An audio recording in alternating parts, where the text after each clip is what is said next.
Paz do Senhor, os alunos do bacharel em teologia, tá? Hoje nós iremos estudar a carta aos Gálatas, uma das cartas que eu gosto muito, já preguei muito.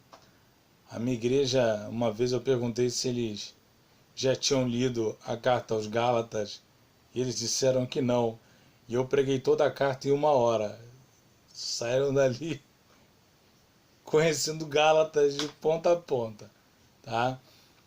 Então, a carta aos Gálatas é uma carta muito preciosa, eu gosto muito dela, pela questão da justificação pela fé que ela defende, tá? Essa carta ela foi escrita, né, por Paulo, e é a carta magna dele, porque fala da liberdade cristã, tá? Em contraste com o farisaísmo e o legalismo judaizante de guardar a lei, de andar debaixo da lei, de você só ser salvo se guardar a lei, a justificação de Cristo não é suficiente, tá? E o legal disso tudo é que Paulo em Gálatas apresenta um cristianismo puro e simples, tá? E ao mesmo tempo ele apresenta um cristianismo, digamos assim,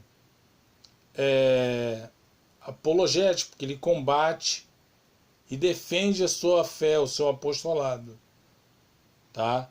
Ele estava sendo acusado de muitas outras coisas. Por volta ali do ano 270, tá? Os gauleses migraram para a Galácia, né? Ficaram ali. Mas antes de 270, toda a igreja da Galácia era composta por gentios. Mas tinha alguns mestres judaizantes, tá, que estavam ali para contaminar o evangelho de Paulo, não só evangelizar, mas também fazer o seguinte, dizer que Paulo não era apóstolo, que ele não andou com Jesus, que o evangelho de Paulo era açucarado, porque não tinha que guardar a lei, só a graça era suficiente, tá? Que Paulo era um mentiroso, não era apóstolo reconhecido pelos outros. E nós vamos ver que isso é mentira, tá? É mentira. Então, a carta aos Gálatas é uma das cartas que eu mais gosto de ler, tá? E até de pregar, às vezes, assim, né? Eu acho muito bacana, principalmente aquele texto de Gálatas 2:20. Estou crucificado com Cristo, não vivo mais eu, mas Cristo vive em mim. Entendeu? Isso é legal pra caramba. Tá? Bom, agora quanto à data. A data diverge. A data diverge. Eu tenho duas Bíblias ali do lado. Tá? Elas foram escritas na Grécia, na Macedônia. Tá? Mas uma diz 49 e outra diz 57 depois de Cristo. São datas aproximadas, então não adianta ficar aqui se degladiando, dando soco no outro para ver quem está certo. Não sei, só sei que a carta foi escrita para o nosso bem. E ela fala da liberdade que é anunciada, ensinada e experimentada. É o suficiente para a gente. Tá? Então, de todas as 13 cartas de Paulo, a única carta que Paulo não começa com um elogio ou com uma saudação carinhosa é a de Gálatas. Olha como ele começa a carta. Olha só. Capítulo 1, versículo 1. Paulo, apóstolo enviado, não da parte dos homens, estava acusado de ser um falso apóstolo, nem por meio de pessoa alguma. Tá? Porque Pedro elege um para ser apóstolo. Mas por Jesus Cristo e Deus Pai, que o ressuscitou dentre os mortos, e todos os estão comigo na Galácia. A vocês, graça e paz da parte de Deus, nosso Pai, e do Senhor Jesus Cristo. Aí ele entra no Evangelho. Que se entregou a si mesmo por nossos pecados, a fim de nos resgatar desta presente era perversa, segundo a vontade de nosso Deus, a quem seja a glória eternamente. Amém. Admiro-me que vocês estejam abandonando tão rapidamente aquele que os chamou pela graça de Cristo para seguirem outro evangelho que na realidade não é o evangelho. O que ocorre é que algumas pessoas, os judaizantes, estão perturbando, querendo perverter o evangelho de Cristo. Mas ainda que nós, ou um anjo do céu, pregue o evangelho diferente daquele que lhe pregamos, que seja anátema, seja amaldiçoado. Acaso busco eu agora a aprovação dos homens ou de Deus? Ou estou tentando agradar a homens? Se eu ainda estivesse tentando agradar a homens, não seria servo de Cristo. Irmãos, quero que saibam que o Evangelho, por mim anunciado, não é de origem humana. Não recebi de pessoa alguma, nem me foi ele ensinado. Ao contrário, eu o recebi de Jesus Cristo por revelação. Vocês ouviram qual foi o meu procedimento no judaísmo, como perseguia com violência a igreja de Deus para destruí-la. No judaísmo, eu superava a maioria dos judeus na minha idade, mas Deus me separou desde o ventre materno e me chamou por sua graça quando me agradou e chegou o tempo necessário. Ó, aqui ele já está defendendo o apostolado dele. Não foi homem que me chamou. Não foi homem. Tá? Também não foi Pedro quem me batizou e me chamou para ser apóstolo. O próprio Cristo em Damasco apareceu para mim e me chamou: você ser apóstolo dos gentios. E ele foi ser apóstolo dos gentios. E os judeus judaizantes, falando que o evangelho de Paulo era açucarado porque ele só falava da graça. Paulo nunca desfez da lei. Mas Paulo disse que a salvação é pela graça da lei. É como diz Martinho Lutero: a lei me joga Cristo para a salvação, e Cristo me devolve a lei para a santificação. E depois falaram que os apóstolos não reconheciam o seu apostolado. Outra mentira. Outra lavagem. Depois de 3 anos, subi a Jerusalém para conhecer Pedro pessoalmente e estive com ele 15 dias. Não vi nenhum dos outros apóstolos, a não ser Tiago, irmão do Senhor. Quanto ao que lhes escrevo, afirmo diante de Deus que não minto. Eu não era pessoalmente conhecido pelas igrejas da Judéia que estão em Cristo. Apenas ouvi dizer: aquele que antes não os percebia, agora está anunciando a fé que outrora procurava destruir, e glorificavam a Deus por minha causa. Tem uma parte aqui que ele fala. Quer ver? Reconhecendo a graça que me fora concedida, capítulo 2, verso 9, Tiago, Pedro e João, tidos como colunas da igreja, estenderam a mão direita a mim e a Barnabé em sinal de comunhão. Eles concordaram em que devíamos nos dirigir aos gentios e eles aos circuncisos. Os apóstolos reconheceram que Paulo era um apóstolo. Era um apóstolo. Tá? E Paulo deu a vida pelo Evangelho. Tá? Paulo era apóstolo de verdade. Tá? Isso ele falando da liberdade. Tá?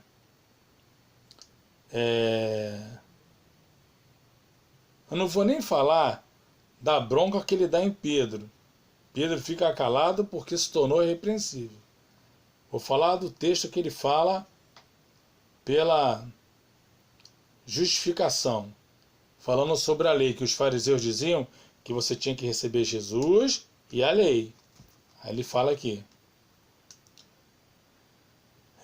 Nós, judeus de nascimentos e não gentios pecadores, sabemos que ninguém é justificado pela prática da lei, mas mediante a fé em Cristo Jesus, assim como também cremos em Cristo Jesus para sermos justificados pela fé em Cristo, e não justificados pela fé na lei, porque pela prática da lei ninguém será justificado. Se, porém, procurando ser justificado em Cristo, descobrimos que nós mesmos somos pecadores, será que Cristo não se tornou ministro do pecado? De modo algum. Se reconstruo o que destruí, provo que sou transgressor, pois por meio da lei eu morri para a lei, a fim de viver para Deus. Fui crucificado com Cristo. Assim já não sou eu quem vive, mas Cristo vive em mim. A vida que agora vivo, vivo no corpo, vivo pela fé no Filho de Deus, que me amou e se entregou por mim. Não anulo a graça de Deus, pois se a justiça vem pela lei, Cristo morreu inutilmente. Então ele diz, eu não estou dizendo que não tem que guardar a lei. A lei é um padrão regulador, é um parâmetro, mas salvação é pela graça de Deus em Cristo Jesus. Eu sou salvo pela graça de Deus em Cristo Jesus, mas o meu padrão regulador de santificação, aí é a lei. E as pessoas confundem, tá? Confundem. Esse é o grande erro. Tanto que você vê aqui em Gálatas 3, 10 assim. Já os que se apoiam na prática da lei estão debaixo da maldição, pois está escrito, maldito todo aquele que não persiste em praticar todas as coisas escritas no livro da lei. Quem pratica todas as coisas do livro da lei? Tiago 2,10 diz que se você cumprir 9 e quebrar uma, babou tudo. Acabou tudo. Ainda bem que Jesus veio. Ele diz lá em Mateus 5, 17, 18. Eu não vim descumprir a lei, eu vim cumpri-la. A palavra lei é plerosai, significa eu vim ampliá-la, trazer o conceito correto da lei. Foi o que Jesus fez. Ah, está dizendo que adultério é só quando um homem e uma mulher vão lá ter conjunção carnal? Não, não. Quando você olha para uma mulher pensando naquela mulher sem roupa, de maneira obscena, você já adulterou. Jesus arrebenta. Jesus, ele ensina a lei de uma maneira bem didática, que é para o povo aprender, e Paulo aprendeu com ele, muito bem. Né? Ele continua. É evidente que diante de Deus, ninguém será justificado pela lei, pois o justo viverá pela fé. A lei só tem um fundamento, diz Romanos. Eu estou em Gálatas, eu vou voltar em Romanos rapidinho, só para mostrar para vocês qual é o fundamento da lei. Ó, Romanos 3, 19 e 20. Sabemos que tudo o que a lei diz, o diz àqueles que estão debaixo dela, para que toda a boca se cale e todo mundo esteja sob o juízo de Deus. Portanto, ninguém será declarado justo diante dele, baseando-se na obediência da lei, pois é mediante a lei que nos tornamos plenamente conscientes do pecado. A função da lei é apontar os nossos pecados, é apontar os nossos erros, tá? Mas ao mesmo tempo indicar quem pode nos consertar, quem pode nos perdoar os pecados, quem pode nos purificar, tá ok? Mas salvação pela graça de Deus, em Cristo Jesus.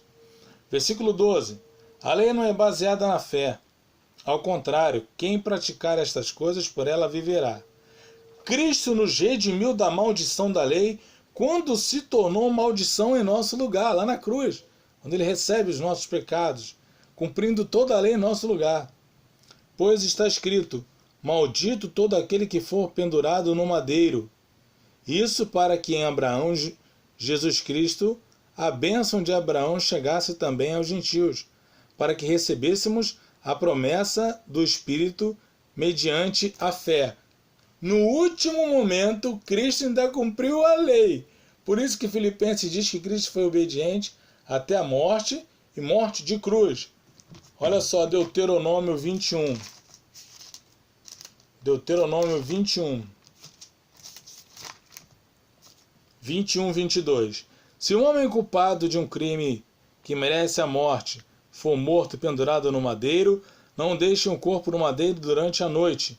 Enterrem-no naquele mesmo dia, porque qualquer que for pendurado no madeiro está debaixo da maldição de Deus. Não contamine a terra que o Senhor, o seu Deus, lhe dá por herança. Cristo morreu às 3 horas da tarde, cumprindo a lei. Se ele morre no outro dia, todo o planeta seria amaldiçoado, ele seria um pecador, precisaria de um salvador, né? Deus aniquilaria o planeta. Mas ele, no finalzinho, cumpriu a lei. Pai, tetelestai, está consumado. Em tuas mãos eu entrego o meu espírito. Não foi judeu, romano, ninguém que matou Jesus. Ele deu. João 10, 17, 18. Ele fala que ninguém me tira a vida de mim. Eu de mim mesmo a dou. Tenho poder para dar e poder para retomá-la. Esse poder eu recebi de meu Pai. Ele fala. E lá em Atos 3,15, Paulo chama Jesus de o autor da vida. Como é que vão matar o autor da vida? Não tem cabimento. Ele entregou a própria vida. Tá? Depois de cumprir toda a lei e tomar até a última gota do cálice da ira de Deus. Porque ele falou, Pai, se possível for, passe de mim esse cálice sem que eu beba. Todavia não seja feita a minha vontade, mas a sua. O cálice era a ira de Deus. Ali continham os pecados de toda a humanidade, de cada um. O inferno de cada um estava ali. E Cristo foi e recebeu a maldição da lei em nosso lugar, para que nós pudéssemos ser justificados em Cristo Jesus. E aí os judaizantes não gostavam disso, né? E Paulo ainda fala, a função da lei foi só nos guiar a Cristo, um pedagogo, foi nos preparando até chegar a Cristo. Cristo chegou, está aqui, pronto, já se cumpriu, está aqui, tá? Depois ele fala no capítulo 4 dos filhos de Sara, filho de Agar. Um é o filho da liberdade, que é de Sara, e o outro de Agar, filho da escravidão. Né? Depois ele fala no capítulo 5, versículo 1. Foi para a liberdade que Cristo nos libertou. Portanto, permaneçam firmes e não se deixem submeter novamente a um jugo de escravidão. E no 4 ele diz, vocês que procuram ser justificados pela lei, separaram-se de Cristo, caíram da graça. Depois, ou você escolhe Jesus, ser salvo por Cristo, ou você escolhe ser salvo por suas próprias obras. Tá? Do 22 em diante, ele fala dos frutos do Espírito, o que nós temos que ter. Né? Mas o fruto do Espírito é amor, alegria, paz, paciência, amabilidade, bondade, fidelidade, mansidão e domínio próprio. Os que pertencem a Jesus Cristo crucificaram a carne com as suas paixões e os seus desejos. Se vivemos pelo Espírito Santo, andemos também pelo Espírito Santo. Não sejamos presunçosos, provocando uns aos outros e tendo inveja uns dos outros. Tá? E aqui ele fala também que todos que recebem Jesus se tornam Israel de Deus. Tá? Não tem judeu e não tem gentil, é um povo só. Tá? O capítulo 6, verso 14, ele diz: quanto a mim, que eu jamais me glorie, a não ser na cruz de nosso Senhor Jesus Cristo, por meio de qual o mundo foi crucificado para mim e eu para o mundo. A mensagem da cruz é: o que importa é ser uma nova criação. De nada vale ser circuncidado ou não. Paz e misericórdia estejam sobre todos os que andam conforme essa regra, e também sobre o Israel de Deus. Tá?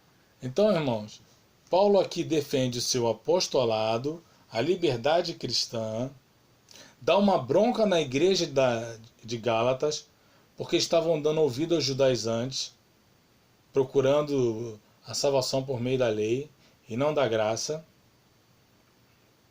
Bem, depois ele é reconhecido pelos apóstolos como apóstolo, tá? Recebeu a revelação de Jesus Cristo, de ninguém mais, porque o evangelho que ele pregou era o evangelho que ia além daquele que os outros apóstolos pregavam. Deu uma bronca em Pedro, porque Pedro foi duas caras, ora ficava com os gentios, ora ficava com os judeus. Quando Tiago veio com os judeus, Pedro saiu e foi ficar com os judeus e dar bronca nos gentios. Paulo viu e repreendeu Pedro na cara de todo mundo. Não seja cristão duas caras. Quando os judeus não estão aqui, você está lá junto com os gentios. Tá? Repreendeu na cara de todos e Pedro não falou nada. Somos salvos pela graça de Deus, ele diz. Justificados pela fé em Cristo Jesus. Então, a carta aos Gálatas fala da liberdade cristã, é a carta magna, né, de Pedro.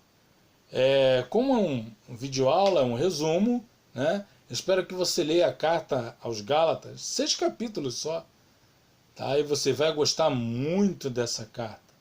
Essa carta é belíssima, porque ela tem coisas boas a nos ensinar, né? E ele ainda diz assim, no versículo 13: irmãos, vocês foram chamados para a liberdade, mas não use a liberdade de vocês para dar ocasião à carne.